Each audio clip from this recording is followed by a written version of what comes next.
Amadou Sadadia, je suis né en 1922, peut-être 6 juin sans doute.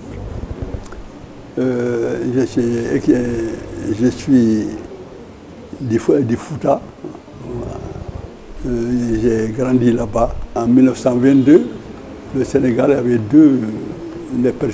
les gens étaient classés en 2 catégories, les citoyens et les non-citoyens. C'est-à-dire Saint-Louis, Dakar, Gorée et Rufisque. C'était des villes de plein exercice. Tout le reste du Sénégal était des sujets français. C'est-à-dire qu'ils n'avaient ni droit de vote, ni droit d'association, ni droit d'être dans des tribunaux normaux. C'est l'indigénat, avec le travail forcé, parce que c'est le travail forcé avec lequel, comme tout le monde, dans toute l'Afrique. Enfin, j'ai vécu ce temps-là, et puis j'ai vécu aussi le temps de guerre, le temps de la guerre avec le Blanchot. C'était des temps difficiles. J'ai vécu l'indépendance, nous avons lutté de toutes nos forces. J'ai été un géomètre expert, j'ai servi au Niger, j'ai servi au Sénégal, en tant que député, j'ai voyagé en Chine, au Mali.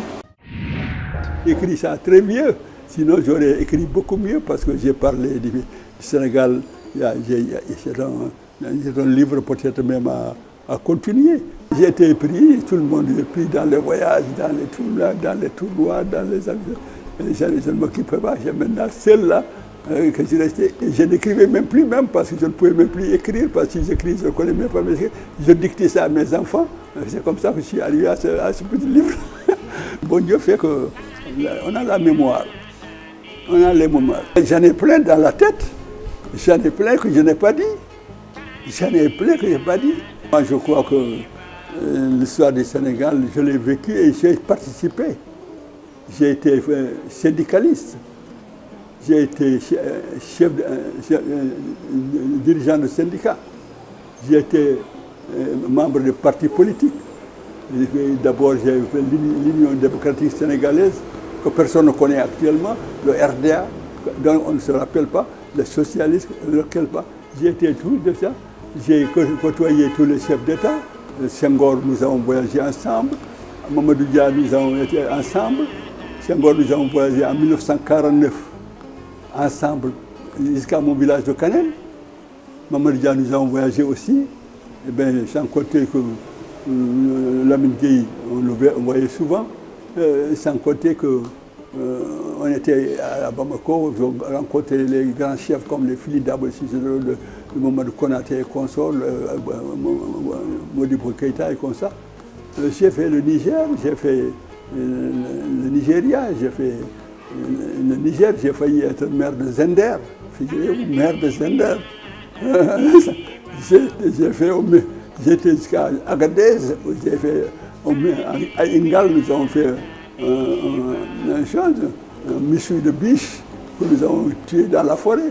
Tu vois, j'ai une vie riche, j'ai fait la Chine, j'ai fait l'Égypte, j'ai fait la Tunisie, j'ai fait l'Espagne, j'ai fait les îles Baléares depuis 1955, j'ai fait la Pologne. Hein? Alors, tu sais, tout ça, c'est quelque chose de riche. Hein? Peut-être que je ferai autre chose sans le savoir, si je suis vivant. J'ai très peu de projets, je n'ai pas trop de projets de vivre en musulman fervent, généreux pour mes enfants et pour ma famille. C'est le malheur, c'est que j'ai écrit ça très mieux. Sinon, j'aurais écrit beaucoup mieux parce que j'ai parlé du Sénégal. C'est un livre peut-être même à continuer. Parce que j'ai parlé au Sénégal sans parler des races, sans parler des religions, sans parler de beaucoup de choses. Mais en fin de compte, le peu que je fais, c'est bon. Ils gagneraient à lire.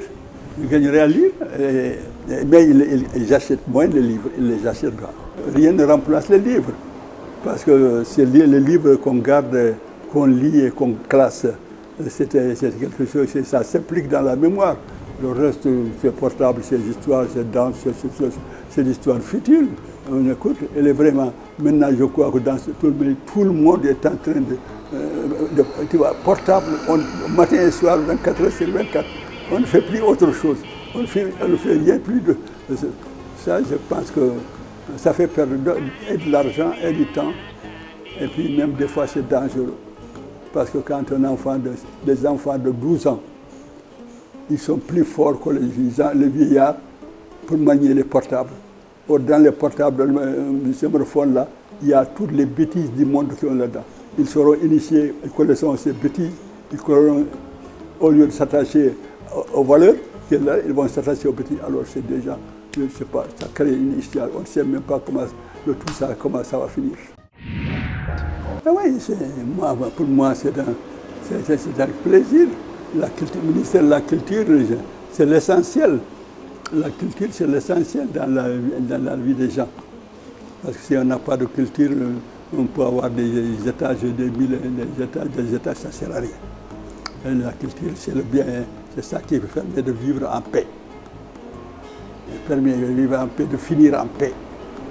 Parce que le temps, elle n'est pas de... on finit la vie finit, si tout le monde finit sa vie. Quelles que soient les choses, même si vous êtes roi, si vous êtes empereur, vous mourrez comme tout le monde. Donc ce qu'il faut, c'est la paix. La paix, c'est la culture. La culture, c'est le vivre en commun. Vivre en commun, connaître en commun, avoir des choses. On est déjà, la religion est déjà un élément de paix. Je souhaite à tous mes enfants, à tout ce peuple, à tout de vivre en paix dans l'islam. Que Dieu vous garde tous, qu'il vous protège en toutes circonstances, les enfants. Yo Allah suurul.